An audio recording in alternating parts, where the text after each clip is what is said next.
은행 창구 앞에서 저는 주저앉았습니다. 통장 잔고를 본 그 순간 제 인생에서 가장 긴 7초였어요. 화면에 떠오른 숫자를 눈으로 따라갔습니다. 1억 원이 모두 사라졌다고? 손가락으로 거래 내역을 하나씩 짚으며 확인했습니다. 출금자의 이름을 본 순간 제 얼굴이 창백해졌어요. 박진호, 제 큰아들의 이름이었습니다. 은행 직원이 놀라 물을 가져다 주었지만 저는 아무것도 느낄 수 없었습니다. 평생을 저축해온 이 돈을, 내 손으로 모은 1억 원을 제 아들이 제 허락도 없이 훔쳐갔다니요. 그리고 더 끔찍한 건 이 모든 게 계획된 일이었다는 것이었습니다. 나중에 진호가 저에게 한 말을 들었을 때 저는 정말 어이가 없었어요. 어머니가 안 된다고 할 것 뻔하니까 그냥 했어요. 그 말이 이제도 생생합니다. 저는 박순덕이라고 합니다. 올해 67살입니다. 부산 동래구의 낡은 빌라에서 혼자 살고 있어요. 남편은 벌써 10년 전에 세상을 떠났고 이 손 하나로 두 아들을 키워냈습니다. 새벽 5시 매일 그 시간에 눈을 떴습니다. 시장에서 반찬을 팔고 해가 질 때쯤이 되면 아파트 청소 일을 했어요. 손가락은 항상 갈라져 있었고 허리는 항상 아팠습니다. 하지만 저는 웃고 있었어요. 왜냐하면 제 손으로 모은 돈이 있었으니까요. 그 돈이 다 제 아이들 것이라고 생각했으니까요. 큰아들 진호는 43입니다. 해운대 신축 아파트에 며느리 수진이와 살고 있어요. 좋은 회사에 다니는 똑똑한 아이였습니다. 둘째 진수는 40살 제 근처에서 작은 식당을 운영하고 있어요. 두 아들 모두 건강했고 결혼도 잘했고 일도 잘했습니다. 제가 더 바랄 게 뭐가 있겠어요? 저는 항상 두 아들에게 이렇게 말했습니다. 엄마 돈은 나중에 다 너희들 것이다. 걱정하지 말거라. 그 말이 사실 제 인생의 마지막 희망이었어요. 아무리 힘들어도 아무리 지쳐도 아이들을 위해라고 생각하면 견딜 수 있었거든요. 1억 원, 30년을 일해서 모은 돈이었습니다. 문제는 진호가 결혼한 이후부터 시작됐습니다. 진호가 자꾸 묘한 질문을 했거든요. 엄마, 우리 집이 얼마나 되나요? 엄마 통장에 돈은 얼마나 있어요? 그 말들이 그냥 호기심처럼 느껴지지 않았어요. 뭔가 다른 의도가 담겨 있는 것 같았습니다. 어느 날 진호는 갑자기 말했어요. 엄마, 해운대 신축 아파트가 나왔는데 정말 좋아요. 하지만 계약금이 필요한데. 제 대답은 늘 같았습니다. 진호야, 엄마가 죽으면 다 너희들 거니까 조금만 기다려라. 하지만 진호의 얼굴에 비친 건 실망이었어요. 마치 제가 그의 꿈을 빼앗은 죄인 같은 표정으로 말이에요. 그 표정이 얼마나 자주 반복되었는지. 둘째 진수는 제게 와서 말했어요. 엄마, 형이 요즘 형수한테 뭐라고 하는지 알아? 엄마가 안 주면 우리가 직접 가져가면 되지 않냐고 해. 엄마, 조심해. 그 말을 들었을 때도 저는 진호를 믿었어요. 내 아들을 어떻게 의심할 수 있겠어요? 엄마, 통장 도장을 좀 맡겨주시겠어요? 엄마 병원비, 보험료 같은 거 제가 관리해 드릴게요. 진호의 그 말에 저는 의심하지 않았습니다. 아, 이게 함정이었구나 싶은 건 나중의 일입니다. 며칠 뒤 이상한 일이 생겼어요. 평소에 받던 정기적금 만기 알림이 오지 않는 거예요. 은행에 물어보니 이미 해지됐다고 했습니다. 제 가슴이 철렁 내려앉았어요. 다른 통장들도 확인해 봤습니다. 모두 바닥이었어요. 그리고 거래 내역을 보니 더 무서운 진실이 있었습니다. 제 명의로 1억 5천만 원의 대출까지 받아져 있었던 거예요. 진호가 제 명의로 신용카드까지 만들어서 쓰고 있었습니다. 은행 창구에서 제가 주저앉은 건 그 때문이었습니다. 집에 와서 진호에게 전화했을 때 제 손이 떨렸어요. 진호야, 엄마 돈 어디 갔니? 1억 원이 어디 갔니? 한참 뜸을 들이던 진호의 대답이었습니다. 엄마, 죄송해요. 아파트 구했어요. 계약금이랑 중개수수료로요. 다음 날 진호가 며느리와 함께 왔습니다. 그런데 둘 다 미안한 기색이 별로 없어 보였어요. 어머니, 저희가 먼저 말씀드렸어야 했는데 해운대 신축이라 기회를 놓치면 안 돼서요. 그 순간 제가 깨달은 게 있었습니다. 이건 진호만의 일이 아니었다. 며느리까지 합세했다. 더 끔찍한 건 둘째 진수가 알려준 사실이었어요. 엄마, 형수가 먼저 형을 부추겼다고 해요. 자기 친구들이 다 집 있다고 자랑하니까 못 참았대요. 그리고 형이 엄마 돈 쓰는 거 잘못된 줄 알면서도 형수가 괜찮다고 계속했대요. 그렇게 명절 때마다 고생 많으셨어요 라며 안아주던 며느리의 모습이 모두 거짓이었구나 싶었습니다. 그리고 진호가 한 말이었어요. 어차피 엄마 돈은 나중에 제가 물려받을 거 아니에요? 미리 쓴 게 뭐가 문제예요? 제 아들이 맞나 싶었어요. 그 밤 저는 결심했습니다. 이대로 넘어갈 수는 없다. 내가 당해도 되지만 다른 노인분들은 이런 일 당하면 안 된다. 다음 날 아침 저는 동사무소에 갔어요. 법률 상담사는 명확하게 말했습니다. 어머님, 이건 명백한 횡령입니다. 게다가 1억 원이라는 큰 규모의 대출까지 받으셨다고요? 이건 중범죄입니다. 그 말이 제 마음에 힘을 실어줬어요.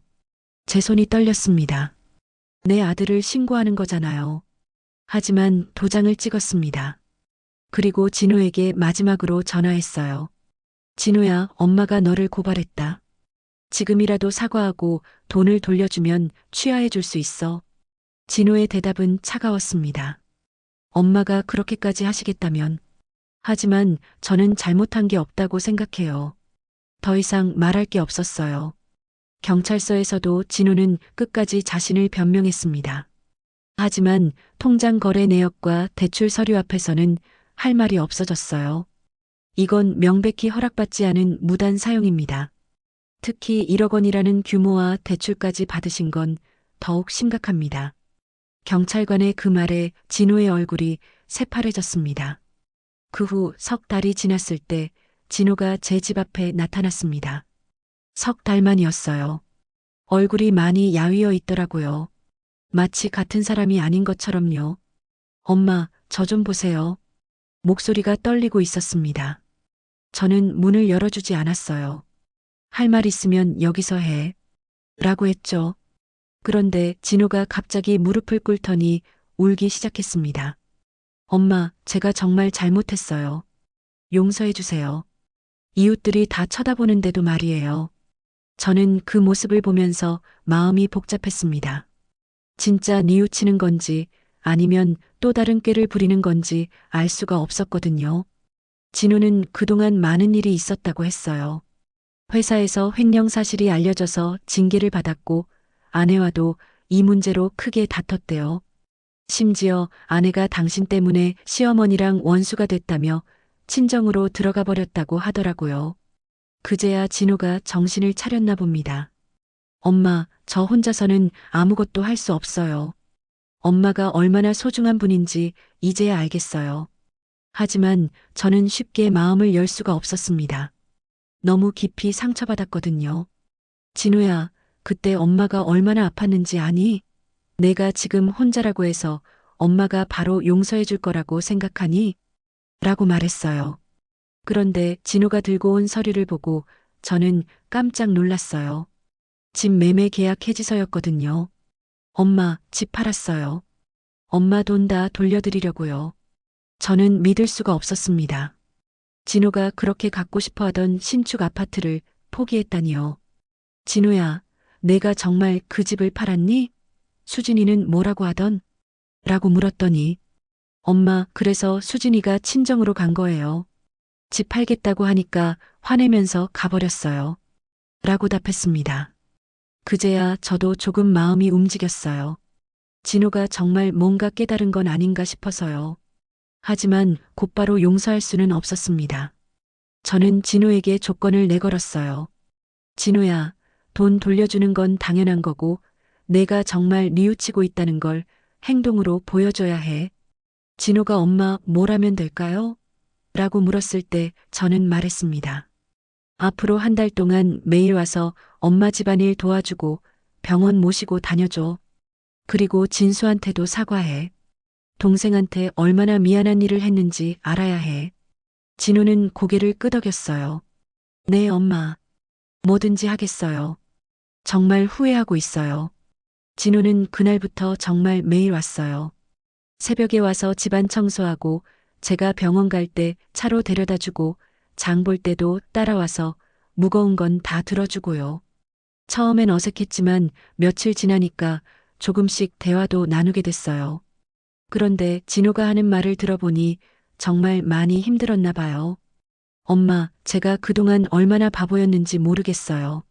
집이 그렇게 중요한 줄 알았는데 정작 중요한 건 가족이었는데 말이에요. 그리고 회사 동료들한테도 손가락질 받고 있다고 하더라고요. 엄마 돈 훔쳐서 집 샀다는 소문이 퍼져서 아무도 진호와 친하게 지내려고 하지 않는데요. 그런데 며느리 수진이 문제가 남아 있었어요. 진호가 엄마 사실 수진이도 엄마께 사과하고 싶어 해요. 그런데 너무 부끄러워서 못 오겠대요.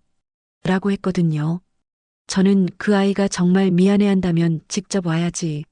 남편 통해서 말 전하는 게 무슨 사과니? 라고 했어요. 진호가 난처해하는 걸 보니 며느리는 아직도 진심으로 뉘우치지 않는 것 같았습니다. 진호야, 수진이가 정말 뉘우친다면 나한테 직접 와서 사과해야 해. 그게 예의야. 라고 말했더니 진호가 네, 엄마. 수진이한테 잘 얘기해 볼게요. 라고 했어요. 일주일쯤 지났을 때 진수가 와서 놀라운 얘기를 해주었어요. 엄마, 형이 요즘 정말 달라졌어요. 제한테도 와서 무릎 꿇고 사과했거든요. 그리고 형수 친정에 가서 빌고 있대요.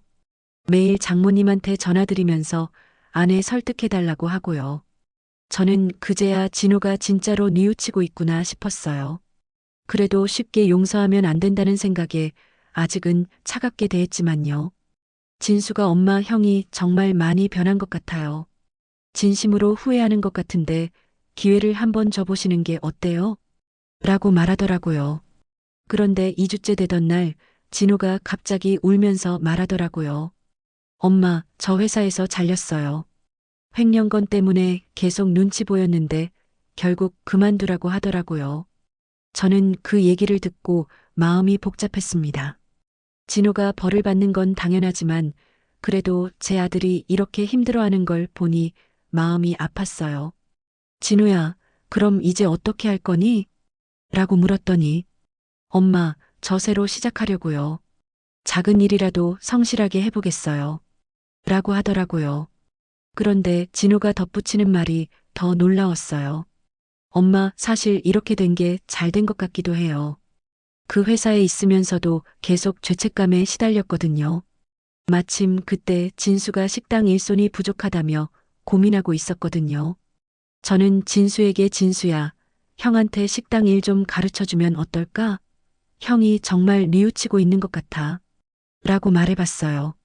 진수는 처음엔 엄마 형이 식당 일을 할 수 있을까요? 그동안 사무직만 했는데. 라고 걱정했지만 그래도 형이니까 한번 기회를 줘보죠. 하지만 특별 대우는 없어요. 다른 직원들이랑 똑같이 일해야 해요. 라고 했어요. 진호는 그 제안을 정말 기뻐했습니다. 엄마, 진수야, 정말 고마워. 열심히 할게. 절대 실망시키지 않을게. 라고 하면서 또 울더라고요. 한 달이 지나고 나서 저는 마침내 결심했습니다. 진호가 정말 달라졌거든요. 매일 새벽부터 진수 식당에 나가서 설거지부터 배달까지 안 하는 일이 없었어요. 손님들한테도 정말 정중하게 대하고 진수 말도 잘 들었고요. 어느 날 제가 진호야 많이 힘들지? 이런 일 처음 해보는 거잖아. 라고 물었더니 엄마 전혀 안 힘들어요. 오히려 마음이 편해요. 이렇게 정직하게 일하니까 잠도 잘 오고 사람들 눈치도 안 보여도 되고요. 라고 하더라고요. 그 말을 듣고 저는 이 아이가 정말 변했구나 싶었어요. 그리고 며느리 수진이도 마침내 저를 찾아왔어요. 진호가 한 달 동안 매일 사과하러 다닌 끝에 마음을 돌린 거였죠. 수진이는 제 앞에서 펑펑 울면서 어머니, 정말 죄송해요. 제가 진호를 잘못 부추겼어요. 어머니 돈이 우리 거라고 생각한 제가 너무 나빴어요. 라고 사과했습니다. 저는 수진이에게 수진아, 앞으로는 이런 일 없어야 해. 가족이라고 해서 무엇이든 당연하게 생각하면 안 돼. 그리고 진호가 이렇게 힘들게 일하는데 너도 도와줘야 해. 라고 말했어요. 수진이가 네 어머니, 저도 파트타임으로 일 구해서 도와드릴게요. 라고 약속했어요. 그런데 한 달쯤 지났을 때 예상치 못한 일이 터졌습니다. 진호가 갑자기 아파서 병원에 실려갔거든요. 과로 때문에 쓰러진 거였어요. 진수가 전화로 엄마 형이 병원에 있어요. 빨리 오세요. 라고 했을 때 저는 가슴이 철렁 내려앉았습니다. 아무리 미웠어도 제 아들인데 아프다니까 마음이 아팠어요. 병원에 도착해 보니 진호가 침대에 누워 있는데 얼굴이 새하얗더라고요. 의사 선생님이 과로와 스트레스로 인한 위험이 심해져서 입원이 필요합니다. 며칠 더 이런 식으로 무리하셨다면 큰일 날 뻔했어요. 라고 하시더군요. 진호는 제가 병실에 들어가는 걸 보고 눈물을 흘렸어요. 엄마, 죄송해요. 제가 너무 무리했나 봐요. 라고 하더라고요. 저는 그제야 알았습니다. 진호가 그동안 얼마나 힘들게 지냈는지를요. 새벽 5시에 일어나서 밤 10시까지 식당에서 일하고 그 다음에 또 다른 아르바이트까지 했다는 거예요. 제 돈을 빨리 갚으려고 그렇게 무리를 한 거였죠. 진수가 형, 그렇게까지 안 해도 되는데 왜 그랬어요? 라고 물었더니 진호가 엄마가 평생 고생해서 모은 돈인데 하루라도 빨리 돌려드려야지. 그래야 엄마가 저를 진짜 용서해 주실 거 아니야. 라고 답했어요. 저는 그 말을 듣고 마음이 아팠습니다. 진호가 이렇게까지 자책하고 있을 줄 몰랐거든요. 병원에서 사흘을 있으면서 저는 진호와 많은 얘기를 나눴어요. 진호가 엄마, 저 정말 그때는 정신이 나갔던 것 같아요. 집 사는 게 그렇게 중요한 줄 알았는데 엄마를 잃을 뻔하고 나니까 아무 의미가 없더라고요. 라고 하더군요. 그리고 수진이도 많이 변했다고 했어요. 수진이가 요즘 매일 어머니 안부 물어봐요. 어머니께 진짜 죄송하다면서 어떻게 하면 용서받을 수 있을지 고민한대요. 그리고 자기도 일해서 어머니 돈 갚는 것 돕겠다고 해요. 저는 그 말을 듣고 마음이 조금 누그러졌습니다. 수진이도 진심으로 뉘우치고 있구나 싶어서요. 퇴원하던 날 진호가 저에게 통장을 내밀었어요. 엄마, 아직 다 모으지는 못했지만 절반은 모았어요. 나머지도 곧 채워드릴게요. 라고 하더라고요. 저는 그 통장을 받으면서 진호야, 돈도 중요하지만 내가 건강해야 해. 너무 무리하지 마. 천천히 해도 돼. 라고 말했어요. 진호가 엄마, 그래도 제가 잘못한 건 끝까지 책임져야죠. 엄마가 저를 용서해 주실 때까지 최선을 다할게요. 라고 하는 걸 보니 정말 많이 성숙해진 것 같았습니다. 예전에 이기적이고 자기중심적이던 진호는 온데간데 없었어요. 그런데 며칠 뒤에 뜻밖의 손님이 찾아왔어요. 진호 회사 사장님이었거든요. 어머님, 진호 때문에 왔습니다. 라고 하시더라고요. 저는 무슨 일인가 싶어서 긴장했는데 사장님이 하신 말씀이 놀라웠어요. 어머님, 진호가 그동안 얼마나 반성하고 있는지 알고 있습니다. 직원들이 다 얘기해줬거든요. 진호를 다시 받아주고 싶습니다. 저는 깜짝 놀랐어요. 진호를 해고했던 회사에서 다시 돌아오라고 하다니요. 사장님, 그런데 괜찮으신가요? 진호가 그런 일을 했는데. 라고 물었더니 사장님이 웃으시면서 말씀하시더라고요. 사장님이 설명해 주시길 진호가 회사를 나간 뒤에 여러 일들이 생겼대요. 진호가 맡았던 일을 다른 사람이 하는데 자꾸 문제가 생기고 거래처에서도 진호가 언제 돌아오냐고 묻는다는 거예요. 진호가 일은 정말 잘했거든요. 다만 개인적인 문제로 실수를 한 거죠. 그런데 지금 보니까 진호만큼 성실하고 책임감 있는 직원이 없더라고요. 그리고 요즘 진호가 하는 일을 보니까 정말 많이 변한 것 같아요. 사장님은 진호에게 기회를 한 번 더 주고 싶다고 하셨어요. 단 조건이 있었습니다. 급여를 처음부터 다시 시작하고 1년 동안은 승진 기회가 없다는 것이었죠. 그리고 회사 내에서 봉사활동도 해야 한다고 하시더라고요. 진우에게 이 소식을 전했을 때 진우는 정말 기뻐했어요. 엄마, 정말인가요? 사장님이 저를 다시 받아주신다고요? 하면서 울더라고요. 저는 진우에게 진우야, 이번이 마지막 기회야. 정말 정신 차리고 일해야 해. 사장님이 얼마나 큰 결심을 하고 너를 다시 받아주시는 건지 알아야 해. 라고 말했습니다. 진우는 네, 엄마. 이번엔 절대 실망시켜드리지 않을게요. 사장님께도 정말 감사하다고 전해주세요. 라고 약속했어요. 그리고 그날 저녁에 사장님께 직접 전화드려서 무릎 꿇고 사과했다고 하더라고요. 회사에 복직한 진우는 정말 달라진 모습을 보여줬어요. 누구보다 일찍 출근해서 늦게 퇴근하고 후배들 일도 도와주고 회사 행사에도 적극적으로 참여했대요. 수진이가 어머니, 진우가 완전히 다른 사람이 됐어요. 집에 와서도 회사 일 얘기하면서 정말 즐거워해요. 예전엔 돈 얘기, 집 얘기만 했는데 이제는 어떻게 하면 회사에 도움이 될지 그런 얘기만 해요. 라고 하더라고요. 그리고 수진이도 파트타임으로 일을 시작했어요. 제 돈을 갚는 것도 돕고 싶다면서요. 어머니, 제가 그동안 너무 게을렀어요. 이제는 저도 일해서 살림의 보탬이 되고 싶어요. 라고 말하더군요. 반년이 지났을 때 진우가 저에게 마지막 통장을 가져왔어요. 엄마, 드디어 다 모았어요. 정말 죄송했어요. 라고 하면서 깊이 고개를 숙이더라고요. 저는 그 통장을 받아들고 마음이 복잡했습니다. 기쁘기도 하고 안쓰럽기도 하고요. 진우야, 고생 많았다. 이제 너희들도 내 살림 잘 꾸려가거라. 라고 말했어요. 진우가 엄마 앞으로는 엄마 돈에 손대지 않겠어요. 우리가 번 돈으로 살겠어요.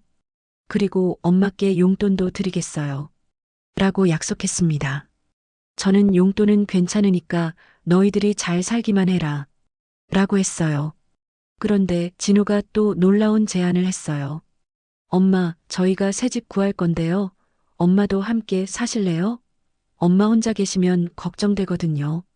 저는 처음엔 거절했어요. 진우야, 엄마는 진수와 살 거야. 너희들은 너희들끼리 잘 살아. 라고 했는데 진수가 엄마, 저도 찬성이에요. 형네 집에서 같이 사세요. 제가 자주 놀러 갈게요. 라고 하더라고요. 결국 저는 진호와 수진이의 새 집에서 함께 살기로 했어요. 물론 생활비는 따로 내기로 하고요. 이제는 우리 가족 관계가 정말 좋아졌어요. 진호와 수진이는 주말마다 진수 식당도 도와주고 가족끼리 함께 보내는 시간도 늘었어요. 무엇보다 진호가 예전처럼 자만하지 않고 겸손해졌어요. 엄마, 그때 일이 있어서 오히려 잘 됐어요. 제가 얼마나 잘못 살고 있었는지 깨달았거든요. 엄마가 저를 포기하지 않고 기회를 주셨기 때문에 지금의 제가 있는 거예요. 라고 하더라고요. 저도 이 일을 통해서 많은 걸 배웠습니다. 가족이라고 해서 무조건 참고 넘어가는 게 사랑이 아니라는 것. 때로는 단호하게 선을 그어야 진짜 사랑이라는 것을요. 지금 생각해보면 그때 제가 진우를 고발한 게 오히려 우리 가족을 구한 것 같아요. 만약 그냥 넘어갔다면 진우는 계속 그런 식으로 살았을 테고 우리 가족 관계는 더 나빠졌을 거예요. 하지만 그 힘든 시간을 겪으면서 우리는 진짜 가족의 의미를 배웠어요. 서로를 존중하고 서로에게 의지하면서도 각자의 선을 지키는 것이 진짜 가족이라는 걸 말이에요. 며칠 전에 진우가 저에게 말했어요. 엄마, 제 아이가 태어나면 할머니가 얼마나 소중한 분인지 꼭 가르쳐 줄게요. 그리고 엄마처럼 단호함과 사랑을 함께 갖춘 사람이 되도록 노력할게요. 그 말을 듣고 저는 정말 행복했습니다. 이제야 진짜 가족이 된 것 같다는 생각이 들었거든요. 여러분은 어떻게 생각하세요? 가족에게도 원칙은 지켜져야 하는 걸까요? 때로는 사랑하는 사람을 위해서라도 단호해져야 하는 순간이 있는 걸까요? 저는 이제야 알겠어요. 진짜 사랑은 무조건 허용하는 게 아니라 상대방이 올바른 길로 갈 수 있도록 도와주는 것이라는 걸요. 여러분, 이 영상이 도움이 되셨다면 구독과 좋아요, 공유는 무료이자 큰 힘이 됩니다. 꼭 부탁드립니다. 감사합니다.